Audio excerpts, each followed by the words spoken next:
halay howlka weyn ee jaamacadda BUHS Bangladesh University Health Science ka dhacday xalfadii doorashada taasoo ay ku dooranayeen gudoomiyaha cusub ee hogaamin doona 2022 ee ardadu yeelan doonto waxa kale oo yara meesha xalay ka dhacday xil wareejin kaasoo xil wareejiyay gudoomiyihii hore ee jaamacadda oo hayay 1920 waxa halka maanta ka hadlay oo hadalla waano iyo tusaale ka soo jeediyay dhammaan ardada jaamacadda qeybaheeda maamulka iyadoo oo ay ku sugnaayeen guud ahaan ardada meesha ay joogtay waxa xalfada furay kana hadlay gudoomiye Ustaad Cabdirasaaq kaasoo ah gudoomiyaha komishanka doorashooyinka ee ardada jaamacadda waxaana uu hadalladiisa kamid ahaa sida tan jaamacadda BUHS ee dooranaya hogaanka cusub hogaami doona Ilaa yiraahdo sanadka soo aadan waxa aad u hambalyeynaya dhammaan ardayda jaamacadda waxa kaloo aad u hambalyeynaya guddigii hore gudoomiyihii iyo ku-xigeenkiisii iyo guddigii la shaqeynayay oo soo gaarsiiyay maanta in ardayda howlkan quruxda badan isugu yimaadaan ay ka dhacdo doorasho waxaa kaloo isaguna goobta ka hadlay gudoomiyaha xaafadda Minbuur Maxamed Kutiniyo kaasoo dardaaran iyo waano isaguna ka jeediyay waana kan hadalkiisii xaaladda ka jirto isbishiyaale area Minbuur waqtiga aad u gaaban yahay waxaana jiro muxuu ahay wax la dhahay ganax sida guddigna hore uga dhawaajiyaan in taamka ilaana muhiim waaye kulli munaasabada meesha uu imaanay hore Mustafana oo noogu sheegay Dr. Absaaqna oo noogu sheegay marka intaas inaan wada xoojino waxa aad ugu faraxsanahay inaan guddi mise gudoomiye ah u ahay community oo ismaqal iyo muxuu ahay isxushmeen ba ka dhaxayso so insha Allah anakana hoosheen kulli hadda noo bilaabatay intaan in ka badan oo rajaynayna inaan wada shaqeyn doono waxa kaloo usna hadalka uga dameeyay gudoomiyihii hore oo isaguna ka sheekeeyay waxyaalihii iyo caqabadihii hortaagnaa si uu gudoomiyaha cusub uga feejignaado waxana uga barto wixii hore loo soo maray maalin taariikhi ah waxaynu joognaa madal sharafeed madashaas oo runtii quruxdeeda iyo qiimaheeda wajiyadiina laga dheehan karo waa doorashadii gudoomiyaha ardayda jaamacadda BUHS ee aniga i bedeli lahaa kaasoo noqon doona labada nin ee halkaa fadhiya ku Ilaahay oo calfawn dardaarankaygu wuxuu noqonayaa daba dardaarankaygu wuxuu noqonayaa maadaama doorasho la gelayo oo laba garab la kala yahay had iyo jeer haddii dadku ay yaraadaan oo laba musharax ay yimaadaan dadku way kala qaybsamaan laba dhinac bay kala noqdaan war saaxiibayaal doorashada aynu galayno macnaheedu ma aha in la isku naco macnaheedu ma aha in lagu kala tafaraaruqo macnaheedu waxa weeyaan laba nin oo asxaabteena ka mid ah ayuunbaa loolanba iyaga ka dhexeeya idinka looladi kama dhexeeyo markaa si sharaf leh aynu codayno waxaa kaloo iyaguna halka ka soo jeediyay labadii musharax ee kala ahaa Muxsin Cabdiqaasim iyo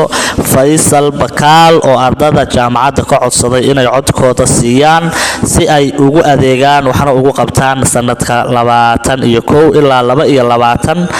inta taariikhdu ay ku suntan tahay oo ay wada shaqeyn fiican iyo codkoodan ay caawa ugu deeqaan iyaguna waxa ay dhaheen sida tan rabbi shrah li sadri wa yassir li amri wahlul 'uqdatan min lisani yafqahu qawli assalaamu alaykum wa rahmatullahi wa barakatuh gudoonka guddiga ardayda jaamacadda Bangladesh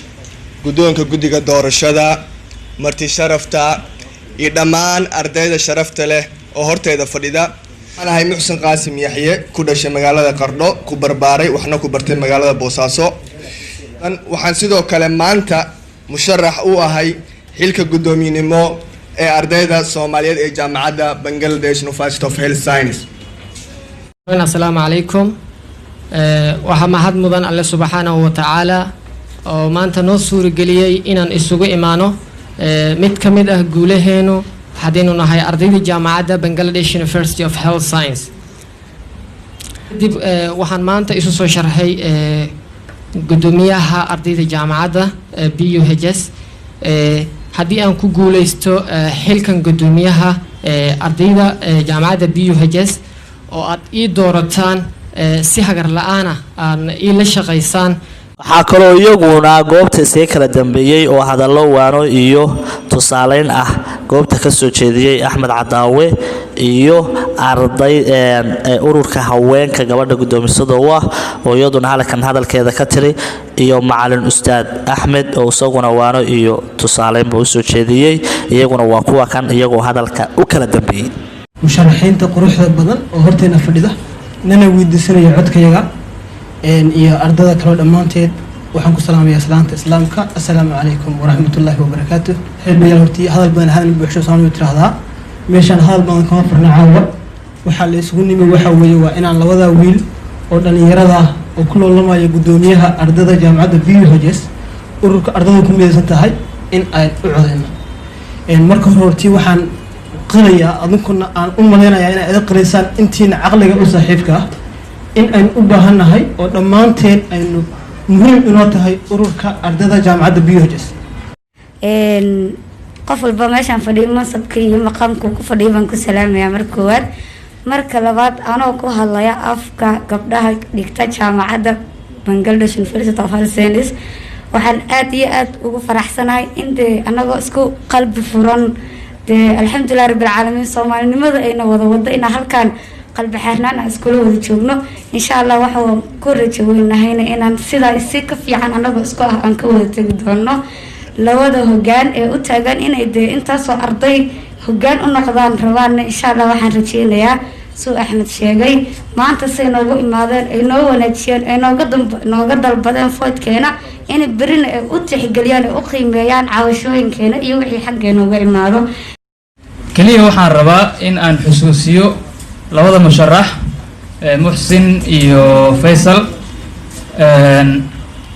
qisadii nabiyullaahi Yuusuf oo aad garanaysaan inay tahay qiso aad iyo aad yani quraanka suuradan kaligeed yani ku soo aroortay qayb kamida oo dhahaysa oo ah innii xafiidun caliim wuxuu dhahay 7 sano oo abaarta ah ee imaan doonta waxaan manage garay doonaa maaliyadda aad ugu aamintaan asagoo laba sifo isku tilmaamay oo ah xafiid oo micnaheedu ay tahay waxaan xifdin doonaa maalka aad ii dhibtaan sidoo kale waxa uu isku tilmaamay caliim oo ay tahay micnaheeda cilmi ayaan u leeyahay waxa loo yaqaano financing ama dhaqaalaha sida loo manage gareeyo ardayda Bangladesh jaamacadda Bangladesh University of Health Science oo runtii maxaa ilaahay ii sheeg hoolkan qurxiyay dhammaantiin waxaan idinkugu salaamaa salaanta islaamka assalaamu calaykum waraxmatullaahi wabarakaatuh